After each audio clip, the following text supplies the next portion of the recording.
Hi, my friends. So, in this video, we're gonna start evaluating algebraic expressions.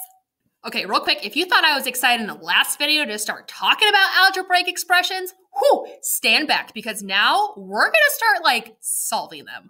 Okay, take a deep breath, MrsSchlecht. Okay, just really cool stuff, right? Okay, so before we begin lesson 3-5, there's a few materials that you know that you need in order to be successful for this activity. First, you're going to need your Envision book with our robot friend on the front. Second, you're going to need that math notebook so you can take these amazing notes. Third, you're going to need that pencil to take those amazing notes. And fourth, last but never, ever least, that positive math attitude. Okay, so just a little factoid, my friends. If you have not watched the video for lesson 3-4, which goes over just the basic elements of an algebraic expression, stop what you're doing right now, my friends, and go watch that other video because you might be kind of missing out on some important stuff. But for those of you who have watched it and who are super duper excited, let's get going. Okay, so this video goes with lesson 3-5. And like I said, we're gonna start solving stuff now, my friends. Whew, so excited. The key concepts page for this lesson is on page 154. So before we get into any examples in your book, let's just talk about the basic thing that we're doing. So in our last lesson, we looked at something kind of like this, right? We learned that 10n plus 20, 10 would be a coefficient, right? N is that variable because it can stand for anything. There's two terms, right? Two terms because it's separated by this addition sign. And we also learned that 20 is that constant because I'm not multiplying it, I'm not subtracting it, right? I'm not changing this value. I'm using 20 as a 20, right? What this next piece for this lesson is going to do is it's either going to have us solve to figure out what the unknown is, or it's going to give us the unknown and we'll need to plug it in.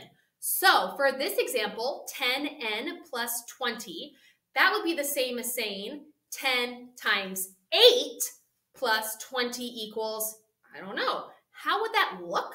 So also remember, we talked about in the last video that there's different ways to represent multiplication when we're doing these algebraic expressions. Parentheses, that's one way.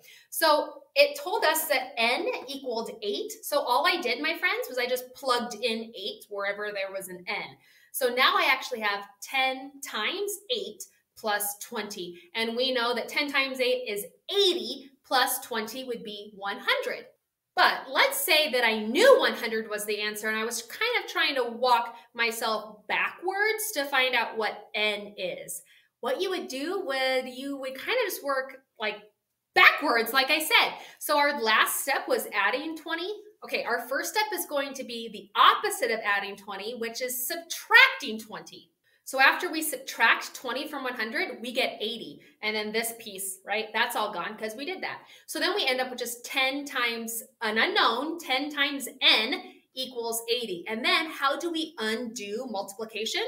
To undo multiplication, we divide, right? So how do I undo multiplying by 10? I divide by 10. But whatever I do to this side, I gotta do to this side too, right? So then we have 80 divided by 10. Well, that's just 8, right? So it is possible to be able to solve unknowns, either using that to solve for the final answer to the expression, or you can use the final expression to work your way backwards to find the unknown. Okay, so now let's get into the book, my friends. We're going to look at page 154, and we're going to start by looking at number 5 and number 7. So for both of those problems, it gives us some information that we may or may not use for each problem. We know that whenever we see a t as a variable, that actually is equal to 8. Whenever we see a w as a variable, that's actually equal to 1/2. And when we see an x as a variable, that is equal to 3. So what we're supposed to be doing is looking at the algebraic expressions that it gives us, plugging in the values that we have, and then calculating what the actual answer is. Let's look at number 5. So for number 5, this is our algebraic expression. It's got two terms, 3t and then 8. Remember, a term is parts of the expression that are separated by either an addition or a subtraction sign. In this problem, 3 is our coefficient because it's paired with that variable that it is being multiplied by, right? 8 is our constant because ain't nothing happened to that 8. 8's just staying the same, right? Absolutely. So now, my friends, we're going to plug in our value. So t, that's our only variable, but I know that t is supposed to be equal to 8. So here's how I could write that.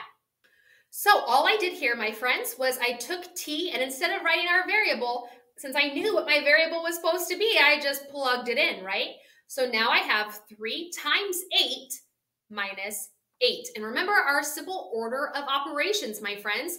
Yes, I know that there's only one grouping symbol here, but again, remember that represents multiplication. And in our order of operations, multiplication comes before we do some subtraction. So we need to solve this piece first. So what is 3 times 8? We know that 3 times 8 is 24, and we still need to bring that down, that minus 8, because we haven't done that piece right. So what we now need to do is 24 minus 8, and that will give us the value of this expression. And it's 16. We know that 24 minus 8 is equivalent to 16. So what you just did was you started with an algebraic expression, you plugged in a known variable, and then you solved it all the way to completion, my friend. Good job. Let's take a peek at number 7. All right, so the reason I want to go over number 7 is because there's lots of stuff going on here, and I want to prove to you it's possible to solve this. It totally is. So a couple things we got going on here. We got t, that's a variable. Oop, notice we also have an exponent. Don't let that scare you. You're going to do great. That term is separated from our second term by that subtraction sign, right? Our second term, we have 12w. We know that means 12 times w. In this case, 12 would be our coefficient because it is partnered with that variable that it is being multiplied by. And then x, we're dividing by x. Now remember, this is not considered a term because it is not separated by either addition or subtraction, right? So just remember our vocabulary words that we talked about in the last lesson, all right? So now, my friends, notice that we have 3 different variables in this expression. We got t, we got w, and we got x. And yes, they're all variables, but as we can see over here, they do not represent the same amount, right? So now let's plug in these known values to our algebraic expression, and let's start evaluating. All right, nice work. So all I did was I took those variables and I took them out because I had known values for those, right? So now we have 8 squared minus 12 times 1/2 divided by 3. Now let's start solving this, my friends. All right, so notice that this parenthesis actually represents multiplication, not a grouping symbol. So that's not actually our first step. Our first step would then be kind of the second step, right? Which is exponents. And we do have an exponent here. So what is 8 to the second power? All right, so we know that 8 squared is 64 because it means 8 times 8, not 8 times 2, right? So that's 64, and then I just bring down everything else. So I still need to do 12 minus 12 times 1/2 divided by 3. So now let's think of our orders of operations. Exponents, those are gone. Do I do multiplication or division first? Well, multiplication because that comes first. So now what is 1/2 times 12 or 12 times 1/2 or half of 12? So we know that half of 12 or 12 times 1/2 is 6. So now we have 64 minus 6 divided by 3. Are we going to subtract next? No. We're still following the orders of operations, my friends. We didn't have any grouping symbols. We already took care of our exponents. Now we need to multiply or divide. We already multiplied because that came first, but we still got some division over here that we need to do. The division part of this expression is looking right here. 6 divided by 3. What is 6 divided by 3? 2. You know that. 6 divided by 3 is equal to 2. So what that means is we're taking 64, we're going to subtract 2, and that will give us our final answer of 62. All right, so there's one more problem that I want to look at together. Still on page 154, but number 14. I chose this one because there's fractions, right? Even the variable is equivalent to a fraction, or actually a mixed number, right? But have faith, my friends. Don't let no fractions or mixed numbers get in your way. You're big, beautiful, and brilliant. You can totally solve this, all right? So this is what we got, my friends.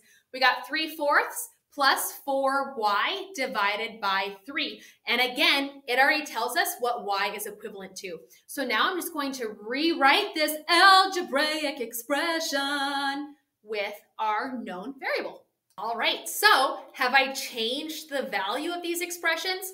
Not at all. The only thing that I have done, my friends, is I plugged in a value for y. Why did I do that? Because that's what it told me to do, and that's the next step, right? So it was telling me, the book, was telling me that y was equivalent or equal to 1.5. So I just plugged that info in. So now let's think of our orders of operations. 1, grouping symbols. I ain't got no grouping symbols. I know that we have these parentheses, but remember in this term, it's representing multiplication, not a group, okay? So not any grouping symbols. The second step is exponents. I ain't got no exponents here, my friends. I just don't, right? So I need to skip that part. That brings us to our third step, which is either to multiply or divide. Now remember, how do I decide which one of those operations do I do first? Well, it's whichever one comes first as I am reading this, right? So I have 3/4 plus 4 times 1.5, multiplication, divided by 3. So since the multiplication right here in the center of this expression comes first, this is the piece that I need to solve first. So what is 4 times 1.5? Little side lesson. Pretend all this other stuff isn't here. Focus right down here, my friends. Remember, when you are multiplying a whole number and a mixed number, you first want to put that whole number with 1 as the denominator. That keeps the same value, but it puts it in a fraction format. Likewise, you want to take your mixed number and make it an improper fraction so that you essentially have 2 fractions that you're just multiplying together. If you forgot how to go from a mixed number to an improper fraction, 2 times the whole number plus the numerator, right? So 2 times 1 is 2, plus 1 is 3. That gives me 3/2. So now that I have 2 fractions in this format, I can just multiply straight across, right? So 4 times 3, 2 times 1. All right, so when we did that math, 4 times 1.5, we got 2 12ths, or 2 divided by 12. Now, how could I write this? Is there a whole number that's represented by this? 12 divided by 2, 12 divided by 2, 6. It's 6. So again, I have not changed the value, right? I've simplified stuff, right? I did 4 times 1.5.